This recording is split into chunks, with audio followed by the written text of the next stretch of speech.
Good evening, listeners. This is Thomas Hadley with KTNA Wilderness Radio, broadcasting across Alaska from Talkeetna. The time is 9:17 p.m., and tonight I'm interrupting our regular programming to bring you concerning reports from the Northern Territories. For the past 3 weeks, rangers from the Denali National Park and Preserve have been documenting an unusual pattern of animal deaths.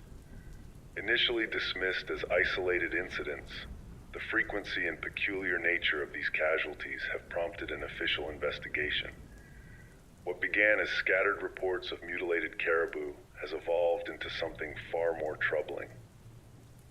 Wildlife biologist Dr. Sarah Okafor described the first documented case on February 7th, a bull caribou found approximately 27 miles north of Wonder Lake.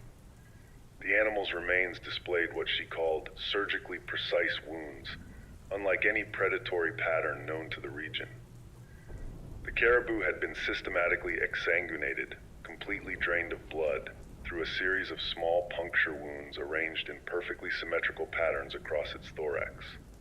More disturbing was the complete removal of specific internal organs with a precision that defies natural explanation. By February 12th, 9 additional caribou had been discovered in similar conditions along a northwestern trajectory.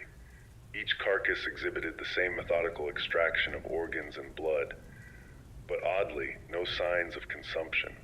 Rangers tracking these incidents reported an unnatural silence in the surrounding wilderness. No scavengers approached the remains, not even insects. Dr. Okafor noted that tissue samples from the wound edges showed cellular disruption consistent with an unknown enzymatic agent, something that effectively dissolved intercellular connections while leaving surrounding tissues undamaged. On February 19th, the pattern shifted. 3 gray wolves were found dead near the Kantishna Hills, displaying identical wound patterns to the caribou. Park officials closed the northwestern section of the preserve to public access, citing wildlife management concerns, but internal communications obtained by this station reveal growing apprehension among rangers and research staff. The Alaska Department of Fish and Game initially theorized these deaths might be attributed to an undocumented predator species, perhaps a variant of brown bear with aberrant hunting behavior. This theory was abandoned when tracking teams found no paw prints, scat, or other traditional signs of large predator movement in the vicinity of the kills. What they did find, however, defies conventional explanation. Dr. Marcus Lawson, a soil ecologist with the University of Alaska, identified unusual substrate disruptions near each carcass. A series of shallow depressions, approximately 4 centimeters in diameter, spaced at 30-centimeter intervals, forming perfect hexagonal patterns. These depressions contain trace amounts of an unidentified viscous substance that, upon preliminary analysis, contained no DNA markers matching any known terrestrial organism. The substance reportedly exhibited mild bioluminescent properties when exposed to ultraviolet light, and rapidly degraded upon collection attempts. By March 1st, the death zone had expanded to include the remote settlements near Kantishna. Residents reported hearing unusual acoustic phenomena in the pre-dawn hours, described variously as resonant humming or pulsating vibrations that induced profound discomfort in domestic animals. Local hunters found moose, lynx, and waterfowl all succumbing to the same methodical dismemberment, creating an expanding circle of death, approximately 3 kilometers in diameter, that shifted northwestward at a rate of roughly 1.5 kilometers per day. On March 7th at 6:22 a.m., the first human casualty was confirmed. Dr. Elias Chen, a climatologist conducting atmospheric research from a remote station near Slippery Creek, failed to submit his scheduled morning data transmission. The emergency response team dispatched to his location discovered a scene that has still not been fully disclosed to the public. According to sources within the Alaska State Troopers, Dr. Halp Chen's remains exhibited the same precision wounds documented in the animal cases, but with one significant difference. His cranial cavity had been accessed through a perfect circular opening at the base of the skull, and portions of his brain tissue had been removed with extraordinary precision. Dr. Chen's research station showed no signs of forced entry. His final log entry, timestamped at 3:17 a.m., mentioned only unusual barometric fluctuations and electromagnetic anomalies affecting equipment. The station's exterior cameras captured no movement, yet the internal ambient temperature monitor recorded a sharp 12 degrees Celsius increase moments before systems failure. The scientific community remains divided on potential explanations. Dr. Helena Vasquez, zoologist with the Smithsonian Conservation Biology Institute, suggests the possibility of an apex predator species previously unknown to science, potentially emerging from deep wilderness areas due to climate disruption. Dr. Raymond Gwynn, a microbiologist consulting with the CDC, has proposed more radical theories involving pathogen-induced predatory behavior in known species, similar to the neurological alterations seen in rabies, but far more sophisticated in its manifestation. Federal authorities have established a restricted zone encompassing approximately 1,200 square kilometers northwest of Denali National Park.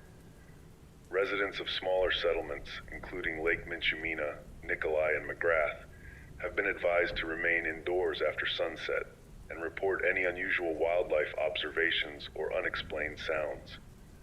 Hunting and outdoor activities have been officially suspended throughout the region. Tonight marks 17 days since the first documented kill. The death count now stands at 73 confirmed animal casualties and 1 human fatality. The pattern of movement suggests the responsible entity is traveling with purpose, not randomly.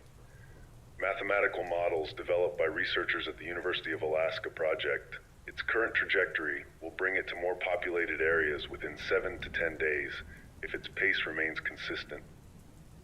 As this broadcast continues, I've just received word that motion-activated wildlife cameras placed by the Department of Fish and Game have captured partial imagery of what may be the responsible organism. The footage, described by officials as inconclusive but deeply concerning, has been transferred to advanced analytics teams at the Anchorage FBI field office for enhancement and analysis.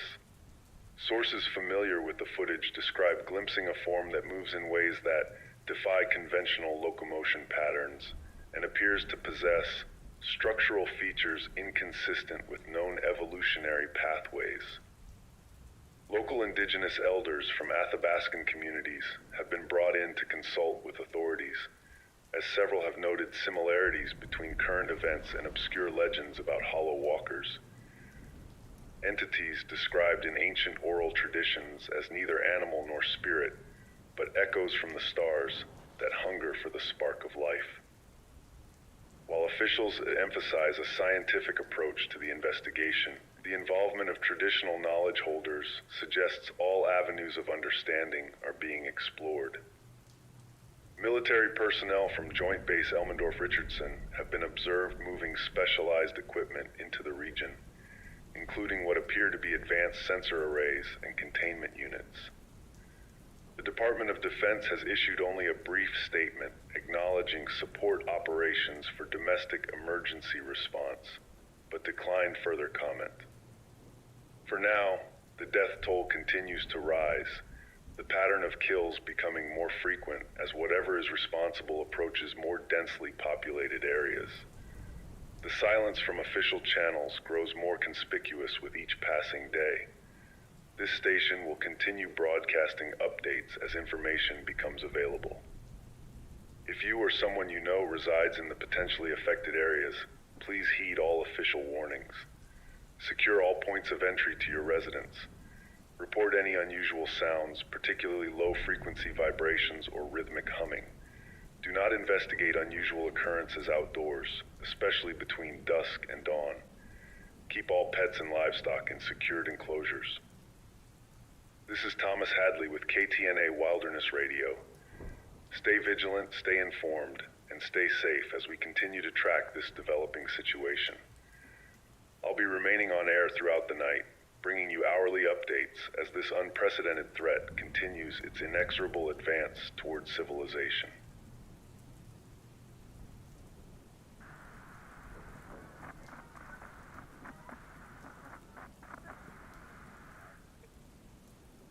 Good evening, listeners. Thomas Hadley returning to you on KTNA Wilderness Radio. It's 8:45 p.m. on March 14th, and I'm broadcasting on all emergency frequencies across the western Alaska region. The situation has deteriorated significantly in the past 72 hours. What began as isolated incidents in the remote wilderness has now breached the perimeter of populated areas. The town of Winter Harbor, population 1,782, reported its first human casualties yesterday evening.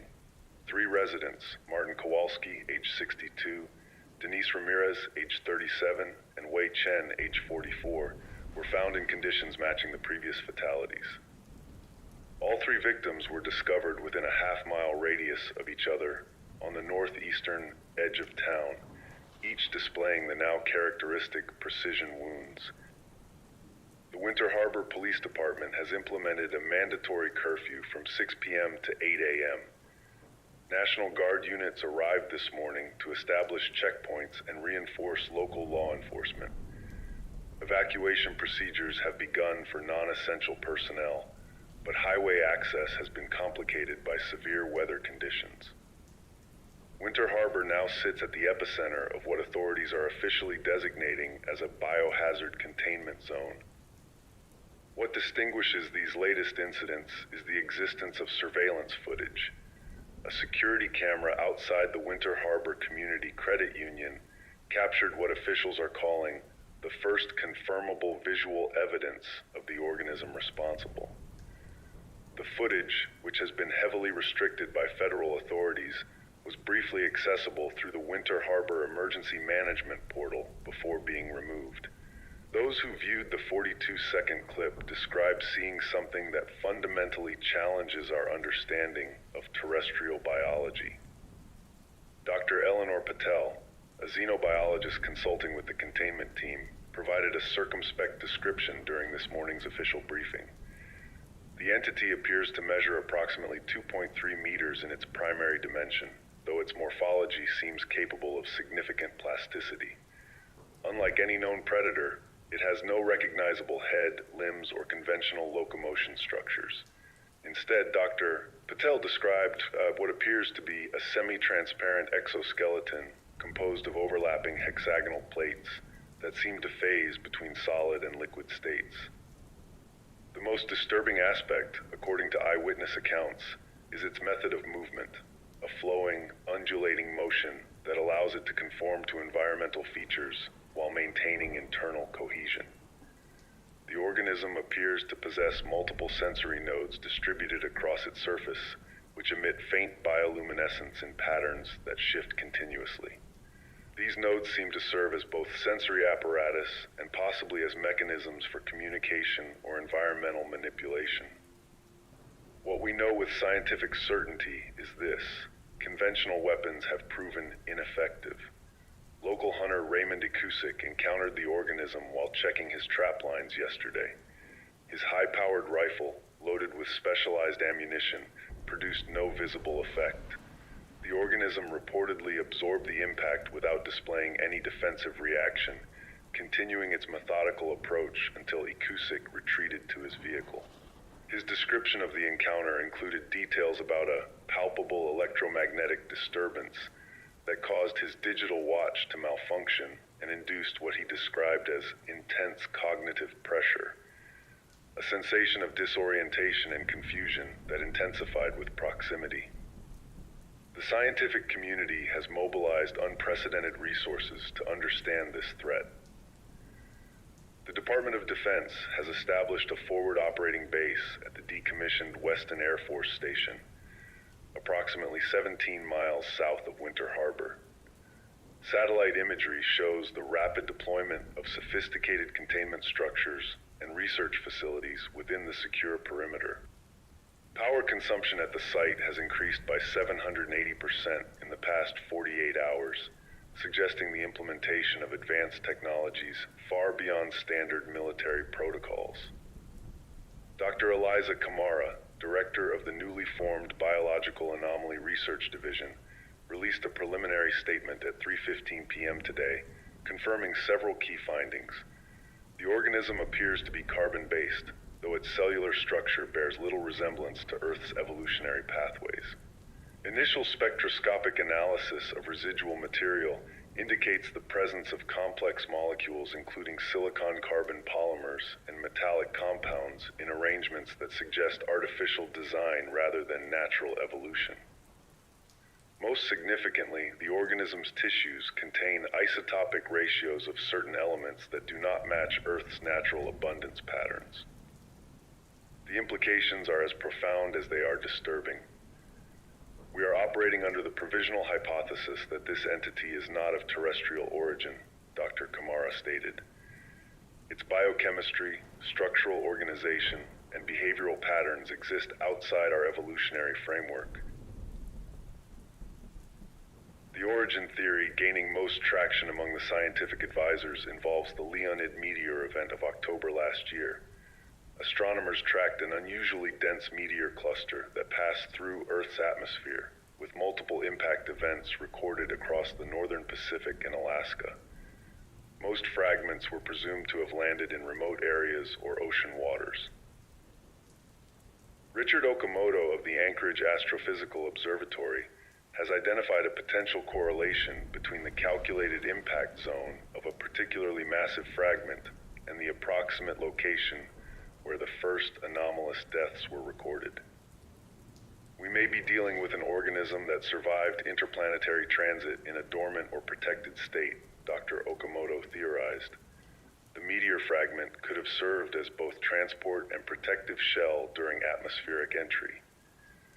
The delay between impact and the first recorded incidents suggests a period of adaptation or reactivation after landing. This hypothesis has gained support from preliminary analysis of soil samples collected from the suspected impact site. These samples contain traces of exotic mineral formations and carbon structures that appear to have been subjected to extreme pressures and temperatures consistent with cosmic travel and atmospheric entry. More concerning is the presence of what appear to be microscopic precursor cells with structural similarities to the larger organism, suggesting the possibility of a multi-stage life cycle. The death toll now stands at 17 humans and approximately 230 documented animal casualties. The pattern of predation has evolved. Where earlier kills showed evidence of selective organ harvesting, recent victims display more comprehensive tissue extraction, particularly targeting neural and endocrine systems. Dr. Kamara's team suggests this indicates a learning process. The organism may be analyzing Earth biochemistry, perhaps seeking compatible biological materials, or attempting to understand terrestrial life. What remains unclear is the organism's ultimate objective. Is this predatory behavior driven by nutritional requirements, reproductive necessity, or some purpose beyond our current understanding? The consistent targeting of neural tissue in human victims has led some researchers to propose a disturbing theory. The organism may be extracting information as much as biological material. The first coordinated military response occurred at 4:32 a.m. today, when specialized units attempted to establish a containment perimeter around the organism's last known position. Despite deploying advanced tracking technology, including thermal imaging and bioelectric field detectors, contact was lost within minutes of deployment. 3 personnel are officially listed as missing. Their body cam footage transmitted until signal loss has become the subject of intensive analysis. The partial transmissions show the organism demonstrating what appears to be strategic behavior, isolating individuals through environmental manipulation and exhibiting possible rudimentary camouflage capabilities. AI-enhanced analysis of all available footage is underway at the Quantum Processing Center in Seattle. Early pattern recognition suggests the organism may be operating according to complex algorithmic behaviors rather than instinctual drives. Each encounter shows evidence of adaptation and tactical evolution. The governor has declared a state of emergency for the entire northwestern region. Federal authorities have implemented communication protocols reminiscent of Cold War-era contingencies, with designated radio frequencies established for emergency broadcasts and civilian updates. This station has been authorized as an official information conduit for the duration of the crisis. For listeners in potentially affected areas, the Biological Anomaly Research Division has issued updated safety protocols. In addition to maintaining the strictest possible physical security of your shelter, you are advised to disable unnecessary electronic devices, particularly those emitting radio frequencies or generating electromagnetic fields. The organism appears to demonstrate sensitivity to specific frequency ranges and may use these emissions for detection and tracking. Should you observe any unusual phenomena, including unexplained power fluctuations, electronic malfunctions, or the characteristic low-frequency resonance reported by multiple witnesses, do not attempt investigation. Seal all possible entry points to your location and report immediately to the Emergency Response Coordination Center at frequency 121.5 MHz. Be advised that cell phone service has become increasingly unreliable within a 50-mile radius of Winter Harbor. Landlines remain operational, but are experiencing high volumes. The emergency broadcast system will provide hourly updates beginning at midnight. A specialized scientific military task force codenamed ECHO has been formed to coordinate all response efforts. Dr. Kamara will serve as scientific director, with Colonel James Harrington overseeing security operations. Their combined expertise in xenobiology and advanced tactical response represents our best hope for understanding and neutralizing this unprecedented threat. I've just received word that 3 specialized research aircraft from NASA's Biological Containment Division have been deployed to the region, carrying what sources describe as next-generation sensor technology capable of tracking the organism's unique biochemical and energetic signatures. These aircraft will maintain continuous surveillance patterns, feeding data directly to the AI analysis systems at the forward operating base. As darkness falls across Winter Harbor, the streets lie empty. Military vehicles move silently through the gloom, their specialized equipment scanning for any sign of the visitor. The town that once buzzed with the ordinary rhythm of Alaskan life now holds its collective breath, waiting for either salvation or the inexorable approach of something entirely outside human experience. This is Thomas Hadley with KTNA Wilderness Radio, remaining on air throughout this crisis. Stay tuned for further updates as we continue to document humanity's first contact with what may be our first confirmed extraterrestrial life form, and perhaps our most lethal predator. For those in safe zones, maintain vigilance. For those within the containment perimeter, know that every scientific and military resource available is being deployed to ensure your safety. The night ahead will be long. We face it together. This is Thomas Hadley, broadcasting from the edge of understanding at the frontier of a new and terrifying chapter in human history.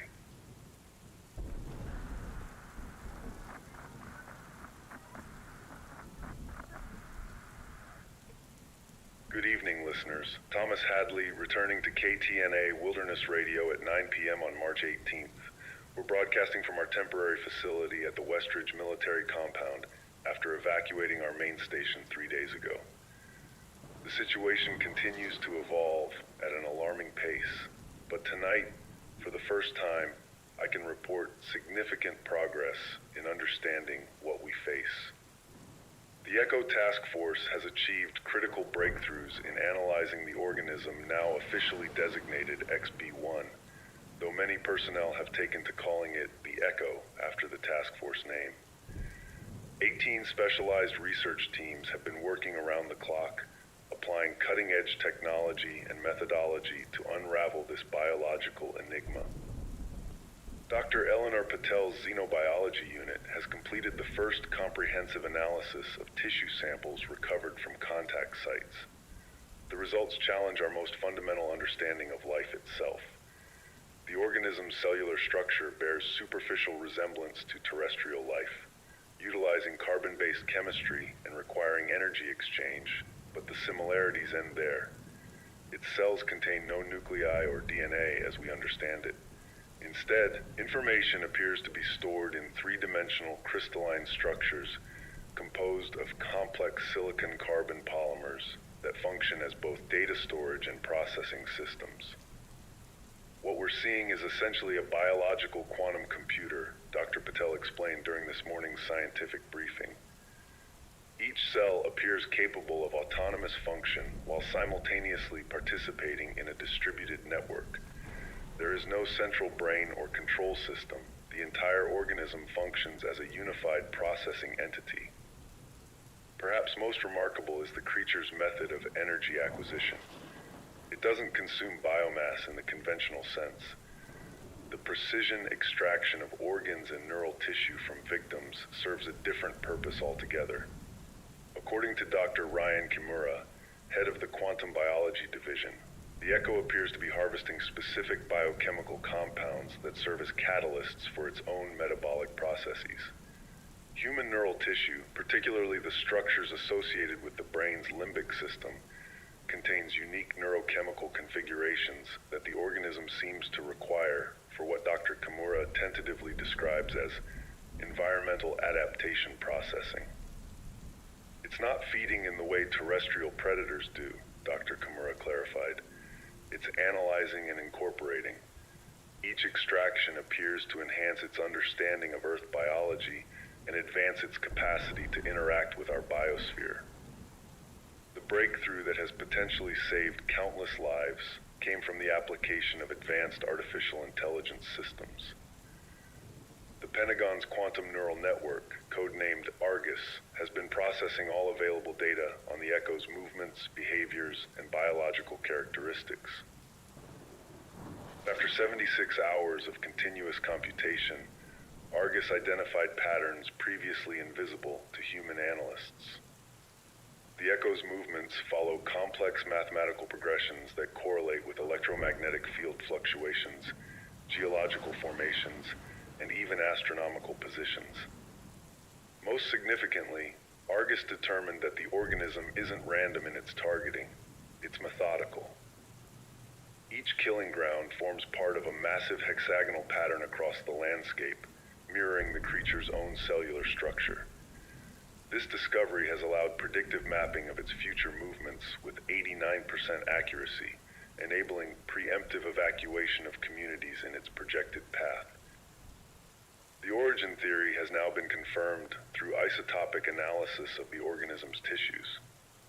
The unique ratios of carbon, hydrogen, and silicon isotopes are inconsistent with Earth's natural abundance, but match perfectly with samples previously collected from meteorites originating from the Gliese 832 system, approximately 16 light-years from Earth.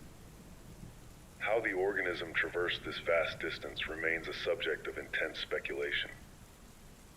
Okamoto's team has proposed that the Echo may have existed in a dormant spore state, protected within a meteoroid that was eventually captured by our solar system's gravity well. What remains unclear is whether this arrival was accidental or deliberate. Certain aspects of the organism's behavior suggest purpose and intent beyond simple biological imperatives. Its ability to interfere with electronic systems, manipulate electromagnetic fields, and potentially influence human cognitive functions points to capabilities that transcend evolutionary adaptation. Colonel Harrington's tactical team has compiled comprehensive data on the Echo's offensive and defensive capabilities. Conventional weapons have proven largely ineffective. Ballistic impacts are absorbed by the organism's unique cellular matrix, which which demonstrates self-healing properties on an accelerated timescale. High-energy directed weapons produce temporary disruption, but no lasting damage.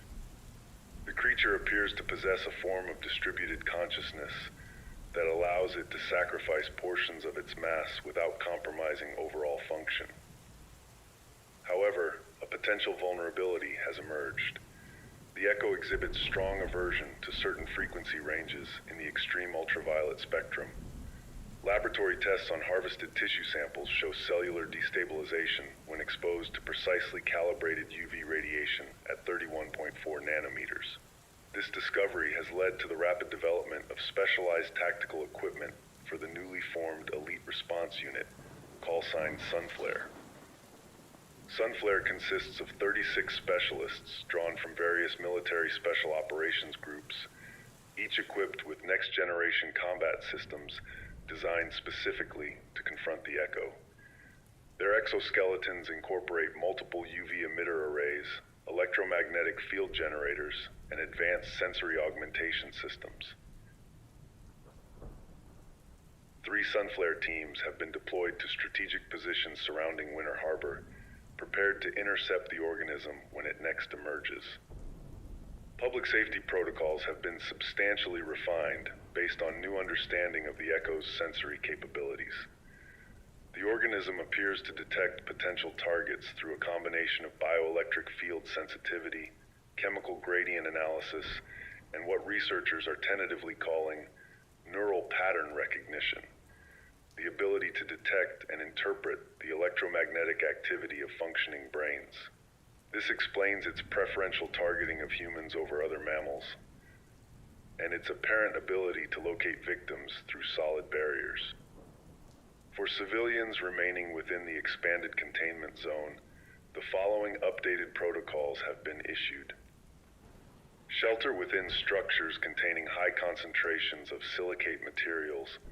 Concrete, brick, or stone provides superior shielding against the organism's detection capabilities. Minimize all electronic emissions. Devices should remain powered down unless absolutely necessary. Apply the electromagnetic shielding materials being distributed by National Guard units. These specialized fabrics can disrupt the Echo's ability to detect bioelectric fields when properly deployed around sleeping areas.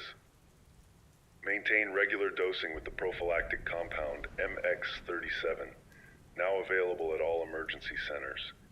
This neurochemical stabilizer reduces the brain's electromagnetic signature and renders neural patterns less detectable to the organism.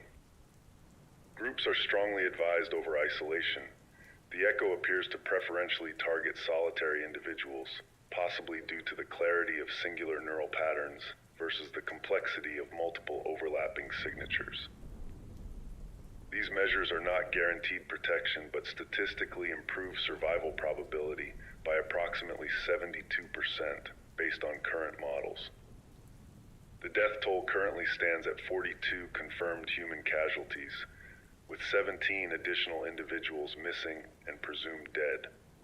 Animal fatalities have decreased significantly, suggesting the Echo has refined its targeting to focus almost exclusively on human neural tissue as its cognitive capabilities have advanced.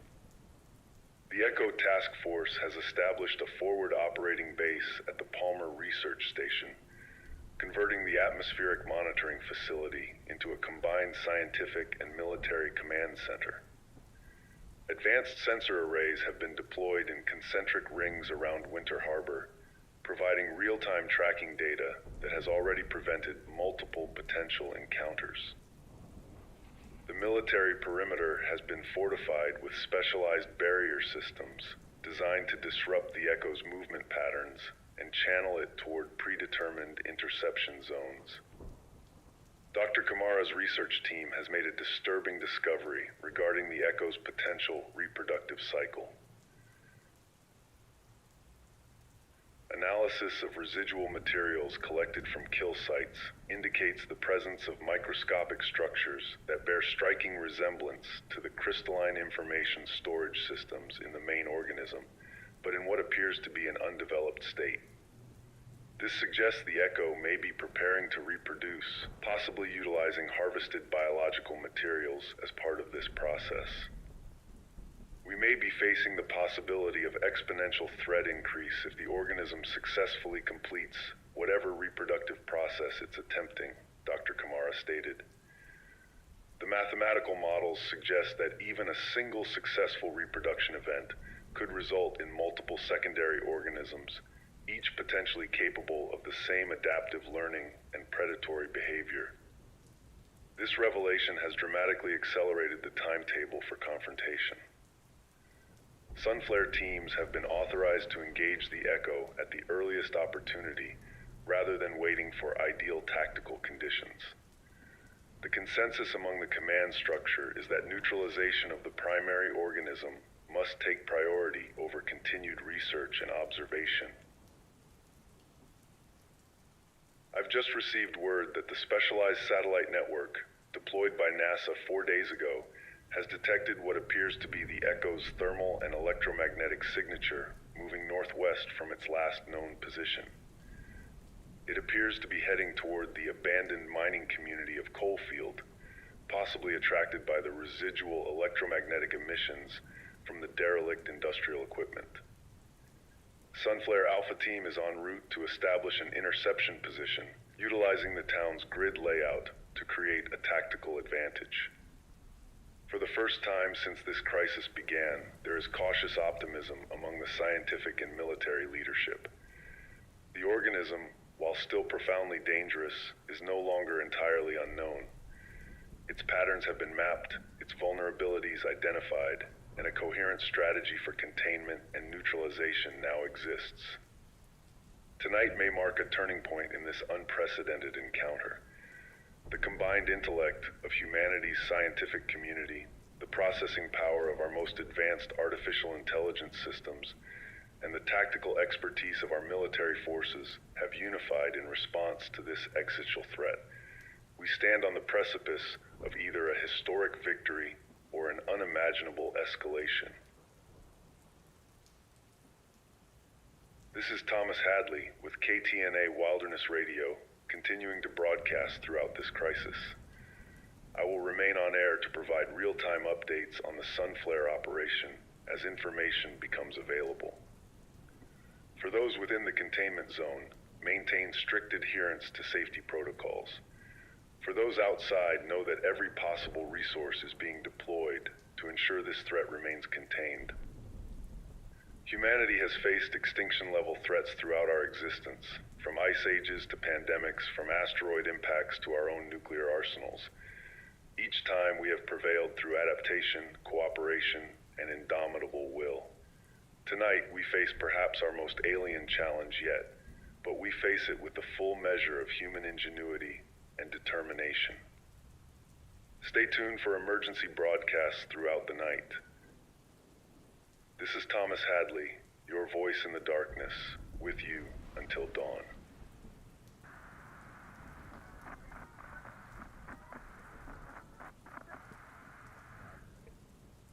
Good evening, listeners. Thomas Hadley returning to KTNA Wilderness Radio at 11:37 p.m. on March 21st. I'm broadcasting from within the mobile command center established at the perimeter of Operation Daybreak, the first coordinated military offensive against the organism we now know as the Echo. The events of the past 72 hours have been both harrowing and revelatory.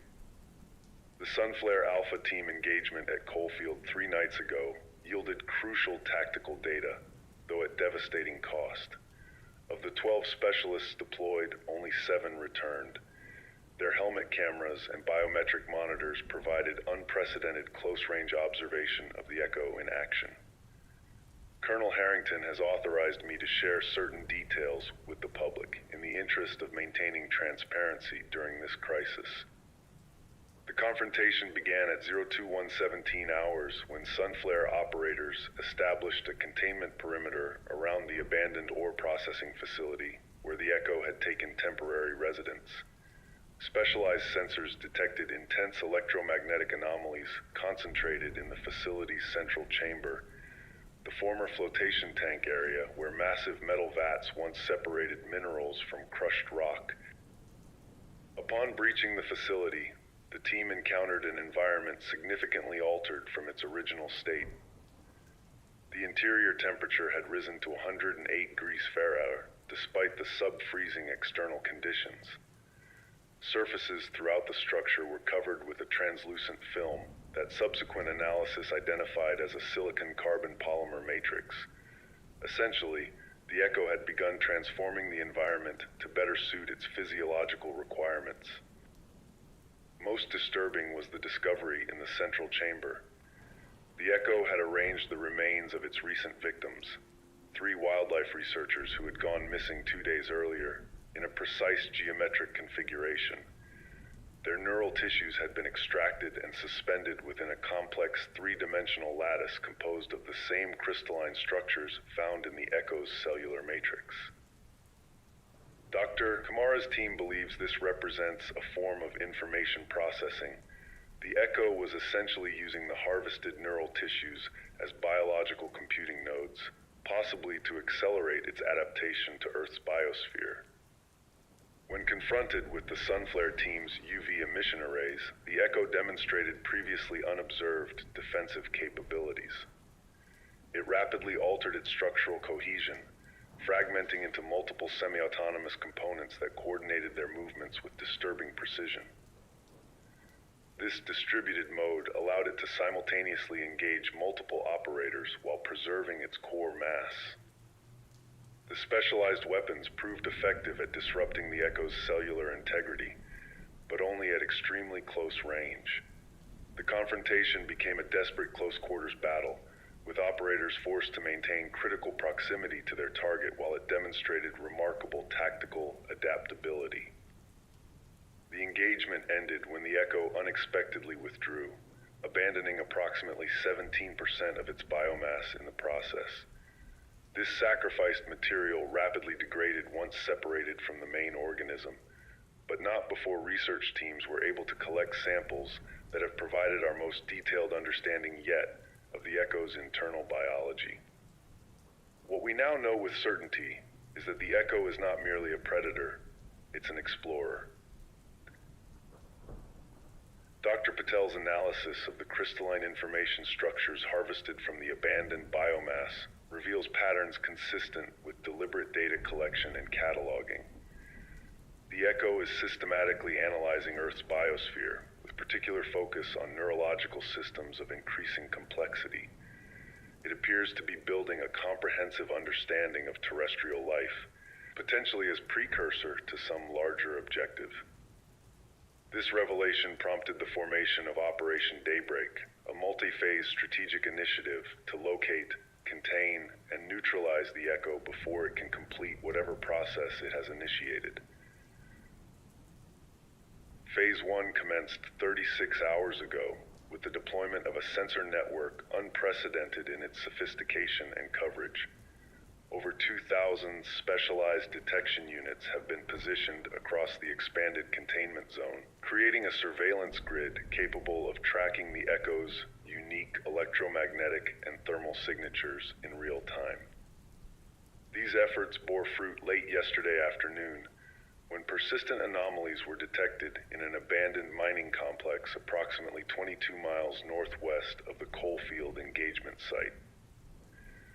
Satellite thermal imaging confirmed the presence of the distinctive temperature gradient associated with the Echo's metabolic processes. What makes this location particularly significant is its structural characteristics. The complex extends more than 800 feet below the surface through a network of tunnels, chambers, and vertical shafts, an environment that appears to have been deliberately selected by the Echo for its defensibility and isolation. More concerning is what the preliminary surveillance reveals about the Echo's activities within this subterranean refuge. Advanced ground-penetrating radar and passive electromagnetic sensors indicate extensive modification of the internal environment. The pattern of these modifications bears striking resemblance to the crystalline information structures observed in the Echo's cellular composition, but on a macroscopic scale, as if it's converting the entire complex into an extension of its own biological systems. Dr. Kimura has proposed a troubling theory regarding these activities. We believe the Echo may be constructing what is essentially an external processing network, he explained during this morning's briefing. The geometric arrangement and material composition of these modifications suggest a system designed for massive parallel computation, potentially utilizing quantum effects similar to those observed in its cellular structures. The implications are profound. If Dr. Kimura's assessment is accurate, the Echo may be attempting to exponentially expand its cognitive capabilities beyond the limitations of its physical form. The purpose of this expansion remains unknown, but the prevailing theory suggests preparation for the previously identified reproductive cycle. Phase 2 of Operation Daybreak commenced at 1500 hours today, with the deployment of specialized drilling equipment to strategic points surrounding the mining complex. These devices are currently establishing a network of boreholes designed to provide access for the delivery of a newly developed countermeasure, designated Helios. Helios represents the culmination of intensive research into the Echo's observed vulnerability to specific ultraviolet frequencies. Rather than requiring close-range deployment by vulnerable human operators, Helios consists of autonomous delivery vehicles carrying high-energy UV emitter arrays powered by miniaturized fusion cells. These devices are programmed to navigate through the mining complex, establish a perimeter around the Echo's position, and simultaneously activate their emitter arrays, creating an inescapable field of cellular disrupting radiation. The scientific consensus suggests this approach offers the highest probability of neutralizing the Echo without risking further human casualties. The synchronized activation is critical. Previous engagements demonstrated the Echo's ability to rapidly adapt to isolated threats. Only through simultaneous, multi-vector exposure can we ensure sufficient disruption of its cellular cohesion to prevent adaptation or escape. Phase 3, the actual deployment of the Helios devices, is scheduled to commence at 0600 hours tomorrow morning. Final preparations are currently underway, with engineering teams making last-minute calibrations to ensure optimal performance in the challenging subterranean environment. The mood at the command center is one of tense determination. The collective intelligence gathered over the past 2 weeks has transformed what began as an incomprehensible threat into a known, if still formidable, adversary. For the first time since this crisis began, there exists a concrete strategy with measurable probability of success. Colonel Harrington addressed the assembled operation teams an hour ago, his words carrying the weight of history in the making. What we do tomorrow will be remembered as humanity's first victory in an interstellar conflict, not through overwhelming force, but through scientific ingenuity and coordinated action. We face an organism of remarkable capabilities, but it faces the cumulative intellect and determination of an entire species united against extinction. For civilians within the containment zone, the temporary relocation order remains in effect. All communities within a 50-mile radius of the mining complex have been evacuated to secure facilities beyond the operational perimeter. These precautionary measures will remain in place until the Echo has been neutralized and comprehensive environmental testing confirms no residual threat. I've just received word that final sensor calibrations are complete. The command center has shifted to operational status, with all systems reporting ready for tomorrow's deployment.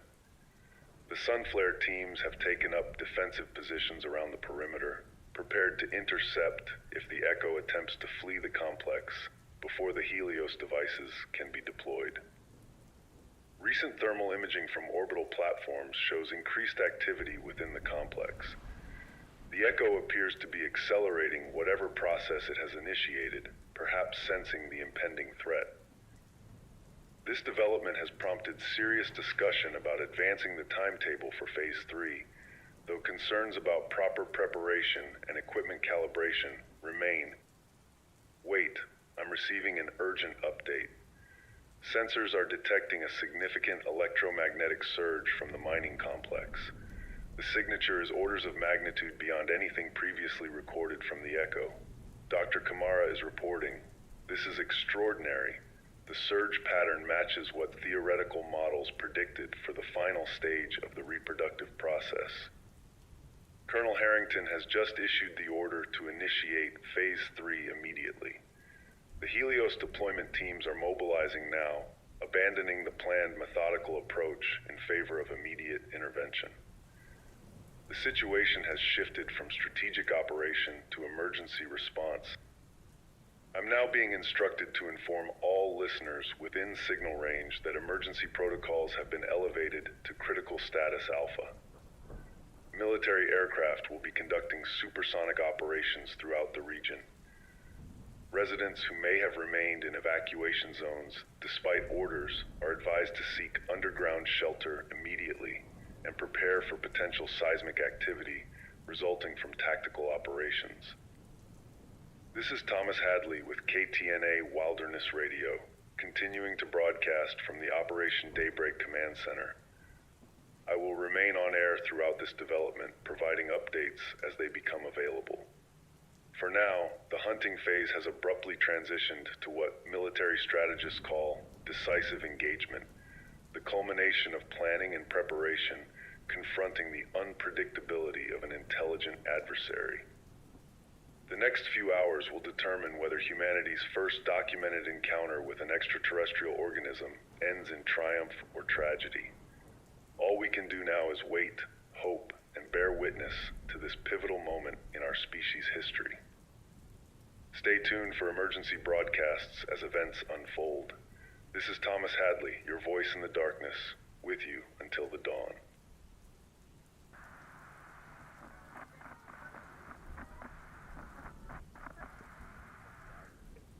Good evening, listeners. Thomas Hadley broadcasting on KTNA Wilderness Radio at 8:03 p.m. on March 23rd. I'm speaking to you from the secure communications bunker at Fort Richardson, where I've been relocated following the events at the Operation Daybreak Command Center. The past 36 hours have witnessed what can only be described as the most significant turning point in this crisis, perhaps in human history. The emergency deployment of the Helios devices did not proceed as planned. As the specialized teams approached the mining complex, the Echo initiated what scientists are now calling a defensive metamorphosis. The electromagnetic signature that had been steadily building suddenly spiked beyond all measurable parameters, causing catastrophic failure in all electronic systems within a 3-mile radius. The EMP-like effect disabled communications, weapon systems, and even the shielded circuitry of the Helios devices themselves. What followed was documented only through the analog backup systems installed as a contingency measure. The Echo emerged from the mining complex in a form significantly altered from previous observations. Dr. Patel describes it as a phase shift. The organism had reconfigured its entire cellular structure to maximize energy conductivity and projection. In this state, it generated localized electromagnetic field disruptions powerful enough to disable all technology in its vicinity, and most alarmingly, induce severe neurological effects in human personnel. 17 operators were incapacitated almost instantly as the Echo's electromagnetic emissions triggered cascading synaptic disruptions similar to extreme seizure activity. Only those wearing the experimental neural shielding helmets maintained consciousness and functional capacity. Among these was Dr. Aisha Nouri, the field xenobiologist assigned to the Sunflare Bravo team. Dr. Nouri's actions in the subsequent moments have altered the trajectory of this entire encounter. Rather than retreating with the remaining operational personnel, she advanced toward the Echo with a modified handheld spectrometer, a device she had been using to analyze the organism's emissions across multiple wavelengths. Being completely analog in its construction, the spectrometer continued functioning despite the electromagnetic disruption. What Dr. Norrie observed and documented through the device's mechanical recording system was a critical vulnerability that had remained hidden until the echo's metamorphosis. When in its energy-projecting state, the organism's cellular cohesion depends on a precisely maintained resonance frequency. This frequency fluctuates within a narrow band, but follows a predictable pattern that Dr. Norrie recognized from her previous research into quantum cellular mechanics. At extreme personal risk, Dr. Norrie managed to record a complete cycle of these fluctuations before the advancing echo forced her to retreat. The data she collected has proven invaluable beyond all measure. Upon analysis at the Fort Richardson Research Facility, Dr. Kamara's team identified what they're calling a harmonic disruption threshold, essentially a specific frequency that, when projected at sufficient amplitude, creates destructive interference with the echo's cellular resonance. This discovery represents the echo's first confirmed fundamental vulnerability, not merely a temporary disruption, but a genuine means of potentially neutralizing the organism completely. The scientific breakthrough prompted an immediate shift in tactical approach. Rather than deploying the UV-based Helios devices, which the echo had demonstrated capacity to counter, a new system was rapidly developed based on acoustic projection technology. Codenamed Orpheus, this system utilizes specialized transducers capable of generating precisely calibrated sound waves across multiple overlapping frequency ranges. When properly deployed, these sound waves create a three-dimensional interference pattern that directly disrupts the echo's cellular resonance. Laboratory tests on tissue samples confirmed the effectiveness of this approach, with complete structural collapse occurring within seconds of exposure. The operational challenge, however, remained significant. Deploying Orpheus would require establishing a complete acoustic containment perimeter around the echo's position, a complex tactical maneuver requiring precise coordination. Further complicating matters, the deployment teams would need to operate without reliance on electronic communications or guidance systems due to the echo's electromagnetic interference capabilities. Colonel Harrington devised a solution as elegant as it was old-fashioned. 24 specialist teams were equipped with mechanically shielded Orpheus units and synchronized chronometers. Each team memorized their deployment coordinates and timing sequence. At precisely 0400 hours this morning, these teams advanced into positions surrounding the area where satellite thermal imaging had last placed the echo. The operation proceeded under radio silence, with teams navigating by compass and pre-marked routes. At the designated time, 0530 hours, all units simultaneously activated their Orpheus devices. The overlapping acoustic fields created exactly the interference pattern the scientists had envisioned, establishing what Dr. Kamara described as an inescapable resonance trap. For 8 minutes, there was no observable effect. The echo remained within the abandoned farmhouse it had occupied following its departure from the mining complex. Thermal imaging showed no change in its energy signature. Then, at 0538 hours, satellite sensors detected a sudden temperature spike followed by a rapid cooling. Ground teams reported visible light emissions through the structure's windows, a brilliant blue-white illumination that lasted approximately 12 seconds. Colonel Harrington ordered a single reconnaissance drone deployed from beyond the electromagnetic disruption perimeter. The drone's camera captured what many are calling the decisive moment in humanity's first extraterrestrial conflict. The echo, now visible at the center of the farmhouse's main room, appeared to be experiencing systematic structural failure. Its distinctive hexagonal cellular pattern became increasingly erratic, with sections detaching and dissolving into amorphous masses. The crystalline information structures that formed the core of its cognitive systems began emitting erratic pulses of bioluminescence before gradually darkening. After approximately 4 minutes of this visible deterioration, the echo's remaining coherent mass collapsed entirely. The electromagnetic disruption field dissipated almost immediately, allowing full sensor coverage to resume. Advanced scanning confirmed what visual observation suggested. The organism's structural integrity had been comprehensively compromised. Its silicon-carbon cellular matrix had degraded into non-viable components, and the complex crystalline information structures had shattered into inert fragments. At 06617 hours, Colonel Harrington officially declared the primary threat neutralized. Specially equipped hazardous materials teams entered the farmhouse at 0730 hours to secure the remains for scientific analysis. What they discovered has been the subject of intensive study throughout the day.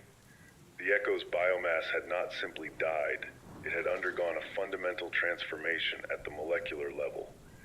The complex silicon-carbon polymers had separated into their constituent elements, rendering the previously animated material into what Dr. Patel describes as inorganic dust with no remaining biological characteristics.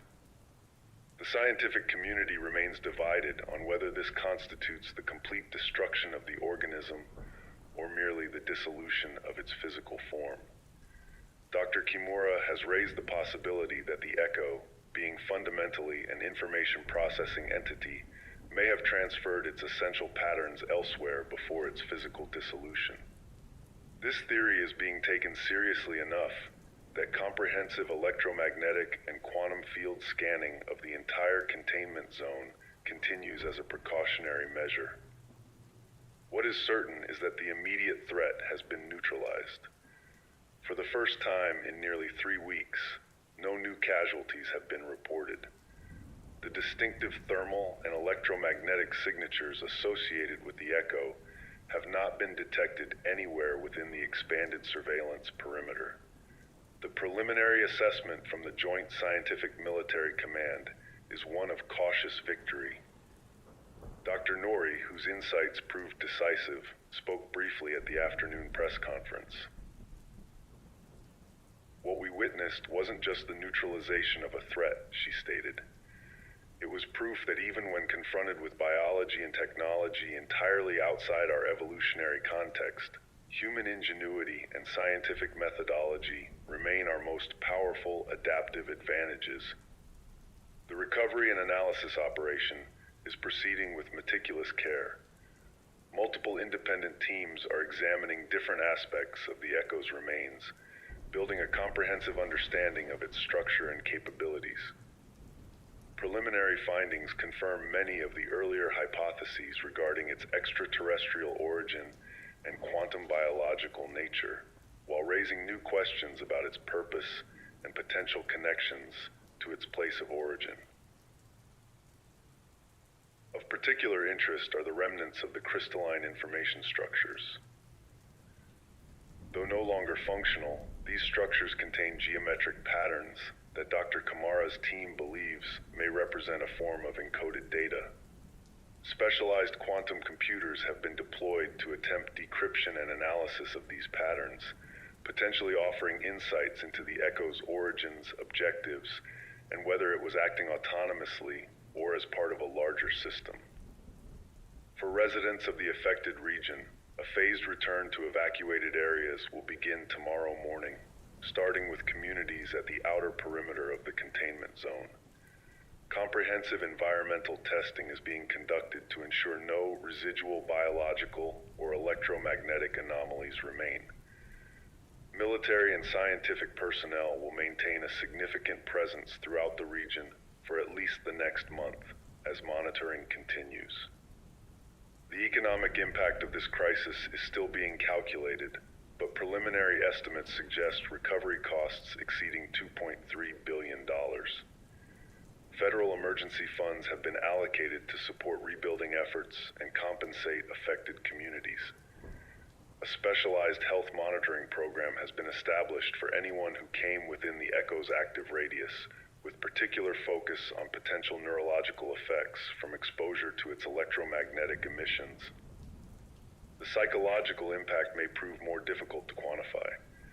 Humanity has experienced its first confirmed contact with extraterrestrial life, not through a peaceful exchange of signals or diplomatic encounter, but through a predatory intrusion that claimed 76 human lives. How this experience will shape our collective perspective on the cosmos and our place within it remains to be seen. For now, there is a sense of tentative resolution throughout the command structure. The threat has been identified, understood, and neutralized through the coordinated application of scientific inquiry and strategic response. If nothing else, this crisis has demonstrated humanity's remarkable capacity to adapt to unprecedented challenges. Colonel Harrington, when asked about the broader implications of the Echo incident, offered a perspective that may define our approach moving forward. We've always looked to the stars with a mixture of wonder and apprehension. Now we know both impulses were justified. The universe contains wonders beyond our imagination and dangers that require our vigilance. Today we've proven equal to one such danger. Tomorrow we must be prepared for others. I've just received word that the specialized containment facility for studying the Echo's remains has been fully established at the Fort Detrick Biological Research Center.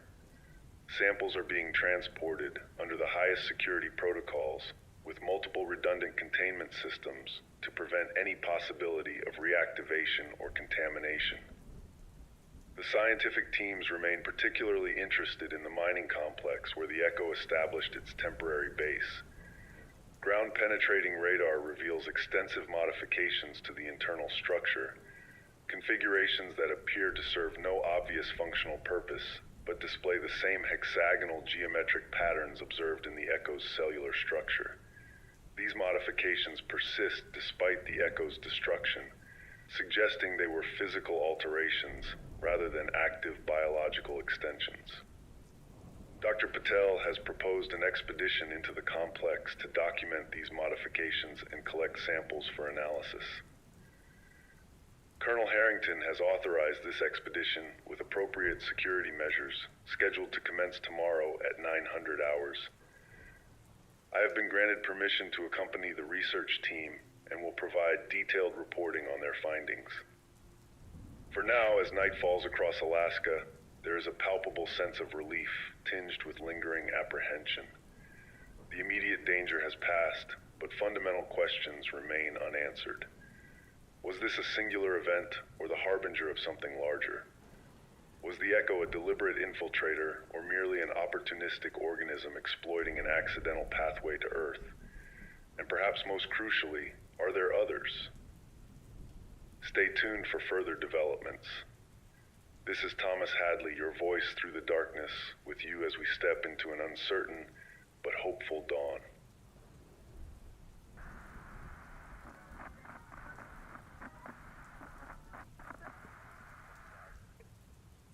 Good evening, listeners. Thomas Hadley broadcasting on KTNA Wilderness Radio at 10:15 p.m. on March 30th. This marks 1 week since the neutralization of the organism designated as the Echo, and what was initially perceived as a definitive conclusion has evolved into something far more complex and potentially concerning. I'm speaking to you from the newly established Joint Scientific Analysis Center at Fort Richardson, where the collective findings from multiple research teams are being compiled and assessed. The past 7 days have yielded revelations that fundamentally alter our understanding of what the Echo was, where it came from, and most significantly, whether the threat it represented has truly been eliminated. The expedition into the mining complex on March 24th, which I accompanied as an observer, discovered extensive modifications far beyond what initial scans had indicated. The Echo had transformed approximately 70% of the subterranean structure, converting ordinary rock and metal into complex crystalline architectures that extended through nearly 8 miles of tunnels and chambers. Dr. Patel's team identified these structures as a macro-scale version of the information processing systems observed in the Echo's cellular composition. Essentially, a massive external brain constructed from repurposed terrestrial minerals.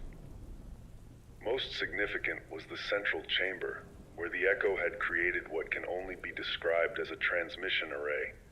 The precisely arranged crystalline formations focused toward a central point, where spectroscopic analysis detected trace particles consistent with quantum entanglement processes. According to Dr. Kimura, the configuration suggests the Echo was attempting to establish what he terms a dimensional resonance bridge, theoretically, a means of transferring information across vast distances instantaneously. The implications of this discovery prompted immediate escalation to the highest levels of scientific and military authority. If Dr. Kimura's assessment is accurate, the Echo wasn't merely an isolated organism that happened to reach Earth through a meteorite. It may have been actively communicating with its point of origin throughout its time here. This theory gained substantial support 3 days ago when Dr. Kimura's quantum computing team successfully decoded portions of the information patterns recovered from the Echo's crystalline structures. The decoded data includes what appear to be star mapping coordinates consistent with the Gliese 832 system, complex mathematical sequences that may represent communication protocols, and most disturbingly, detailed biological and neurological data apparently extracted from human subjects. What we're looking at, Dr. Kimura explained during yesterday's scientific briefing, appears to be a systematic catalog of Earth's biological systems, with particular focus on human neural architecture and cognitive processes. The Echo wasn't just killing randomly, it was conducting a methodical study of our species, apparently transmitting its findings to its place of origin. This revelation has prompted a fundamental reassessment of the entire Echo incident. Rather than an accidental arrival or isolated predator, evidence now suggests the Echo may have been an advanced probe, perhaps one of many, dispatched to gather intelligence on potentially habitable worlds. The quantum entanglement traces detected in the mining complex indicate successful transmission occurred on multiple occasions. The final transmission, based on energy signature analysis, appears to have taken place approximately 3 minutes before the Orpheus system disrupted the Echo's cellular coherence. The content and destination of this final transmission remain unknown, but the timing suggests the Echo may have recognized its imminent destruction and prioritized sending a final data package. Dr. Nori, whose insights proved crucial to neutralizing the Echo, has proposed a troubling hypothesis regarding its life cycle. The evidence increasingly suggests that physical dissolution may have been the Echo's intended final state, she explained. Once it had gathered sufficient data and transmitted its findings, the physical vessel, what we encountered as the organism itself, may have been designed to break down, leaving minimal evidence of its presence. If correct, this would mean our victory aligned perfectly with the Echo's programmed conclusion. The Orpheus system may have merely accelerated a process that was already approaching its natural termination. The autopsy of the Echo's remains has yielded further insights into its extraordinary biology. The organism contained no reproductive organs or systems as we understand them. Instead, Dr. Patel's team identified what appear to be template structures, molecular frameworks that could theoretically assemble new organisms given appropriate raw materials and energy. These templates contain information sequences distinct from the Echo's own biological patterns, suggesting they weren't meant to create duplicates, but rather different specialized entities. This discovery aligns with unusual formations found at 3 separate locations where the Echo was known to have spent significant time. At each site, specialized scanning revealed microscopic crystalline structures embedded in soil and organic matter. These structures are currently dormant, but their molecular configuration bears striking similarities to the Echo's fundamental cellular architecture while incorporating elements of Earth biochemistry. Dr. Kimura has reluctantly proposed what he terms the seeding hypothesis. The possibility that the Echo deliberately left these hybrid structures behind, potentially capable of activating under specific environmental conditions. Continuous monitoring has been established at all identified sites, with containment protocols developed for immediate implementation should any signs of activation be detected. The global scientific community has been partially briefed on these findings, leading to unprecedented international cooperation. Specialized astronomical surveys are now focused on the Gliese 832 system, monitoring for any unusual emissions or activities. The Deep Space Network has been reconfigured to maintain constant surveillance of the sector, while quantum entanglement detectors have been deployed globally to identify any signals similar to those the Echo generated. Military preparedness has shifted accordingly. What began as a localized containment operation has evolved into the foundation for a comprehensive planetary defense strategy.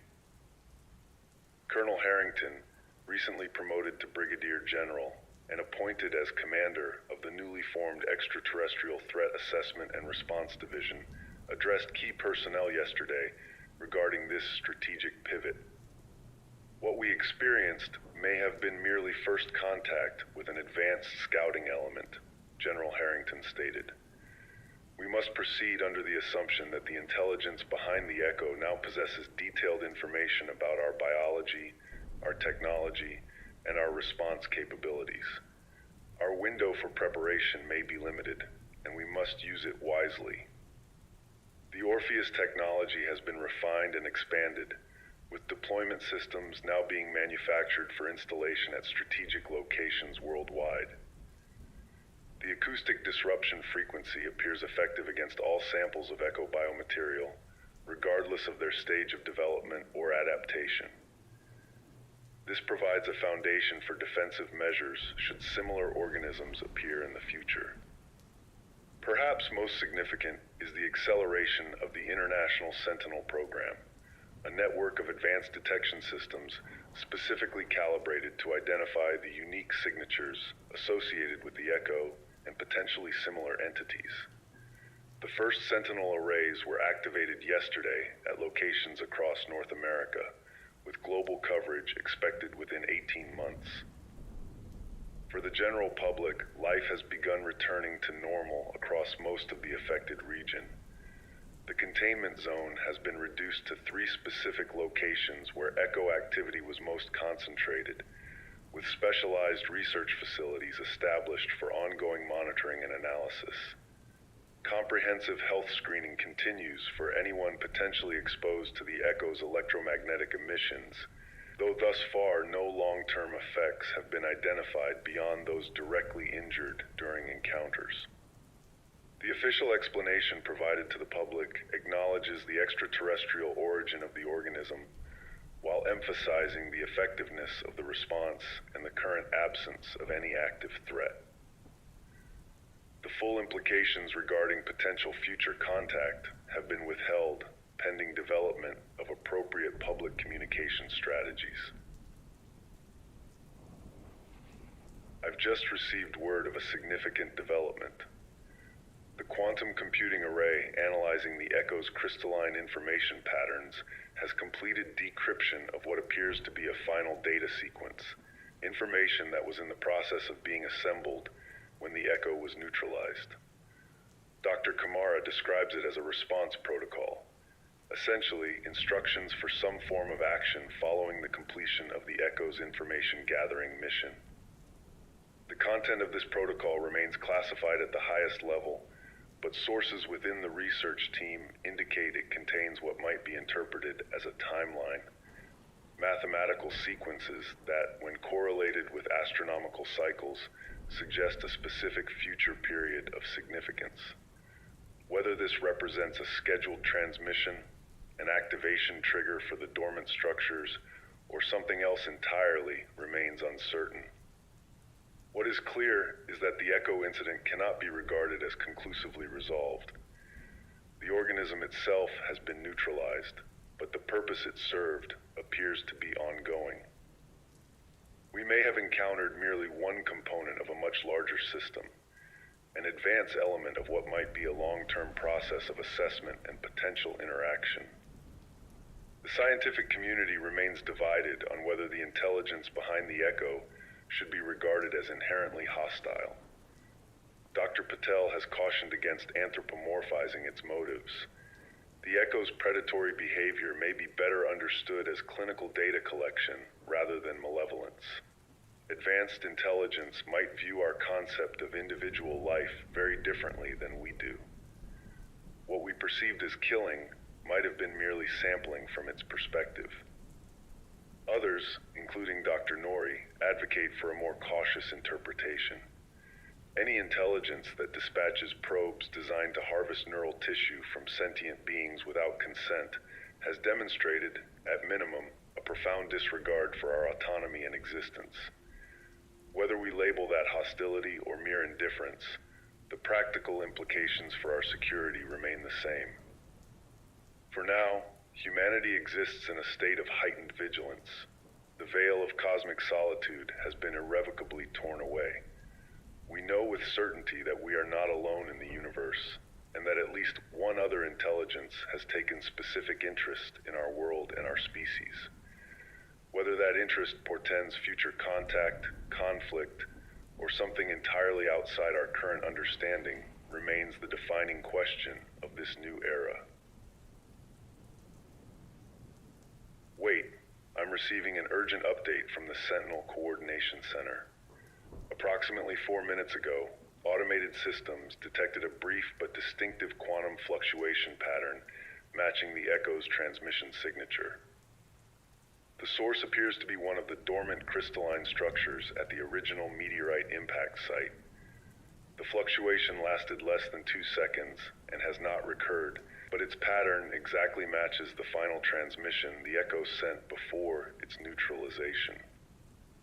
Response teams are being deployed to the location now. Preliminary assessment suggests this may have been merely a residual energy discharge rather than an indication of activation, but all containment protocols have been initiated as a precautionary measure. General Harrington has just issued an order elevating all Sentinel stations to maximum sensitivity.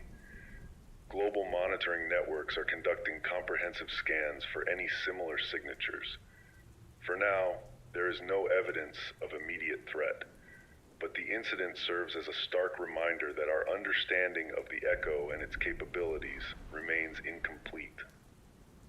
As we approach 1 month since the first documented animal deaths that marked the beginning of this extraordinary chapter, humanity stands at a pivotal crossroads.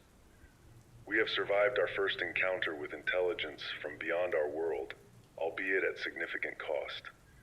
We have developed technologies and protocols that may serve to protect us should similar encounters occur. Most importantly, we have demonstrated the capacity to unite our collective knowledge and resources when faced with an existential challenge. Yet we are left with the unsettling knowledge that somewhere, perhaps many light years distant, an intelligence now possesses detailed information about our world, our biology, and our capabilities. Whether that intelligence regards us as equals worthy of respect, subjects for continued study, or something else entirely remains perhaps the most profound unknown in human history. For now, our vigilance continues.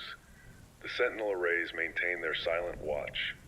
Research teams analyze every fragment of data extracted from the echo's remains and modifications.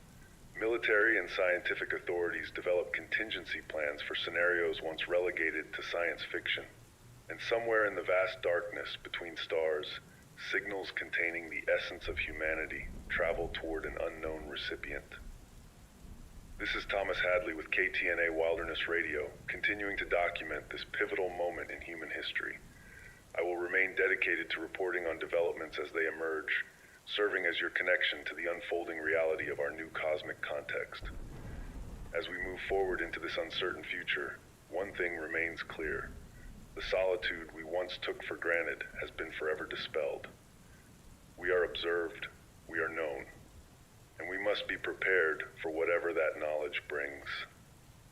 Stay vigilant, stay informed, and remember that throughout human history, Understanding has always been our greatest strength. This is Thomas Hadley, your voice from the frontier, with you as we face the stars with new awareness of what may lie beyond. Wait, the quantum fluctuation at the impact site has just repeated, stronger this time. Military channels are reporting. This is extraordinary. The dormant crystalline structures are showing signs of activation. Energy signatures are increasing exponentially. Multiple similar activations are now being reported across all sites where echo materials were detected. The pattern appears synchronized, with identical quantum signatures manifesting simultaneously despite the geographic separation. Dr. Kamara is theorizing this may represent some form of response to a signal we cannot detect, perhaps the answer to the echo's final transmission. General Harrington has just ordered full evacuation of all research personnel from the affected sites. Orpheus systems are being deployed as a precautionary measure, but preliminary readings suggest the acoustic disruption frequency is not affecting these activated structures. They appear to have adapted. The quantum signatures are intensifying. Satellite imagery shows unusual atmospheric disturbances forming above each activation site, localized electromagnetic anomalies similar to those generated by the echo but exponentially more powerful. These anomalies appear to be aligning toward a specific point in the night sky, directly toward the Gliese 832 system. This may not be a conclusion, listeners, but rather the beginning of something far more significant. I'm being instructed to end this broadcast immediately as emergency protocols take effect. I don't know when I'll be able to return to the air, but I promise to continue documenting these events as long as possible. This is Thomas Hadley, signing off for now. Stay safe, stay together. Whatever comes next, remember that we faced the echo and prevailed through unity and understanding. That same strength will serve us in whatever lies ahead. The signal from beyond continues. The response has begun, and humanity stands on the threshold of its greatest challenge. Godspeed to us all.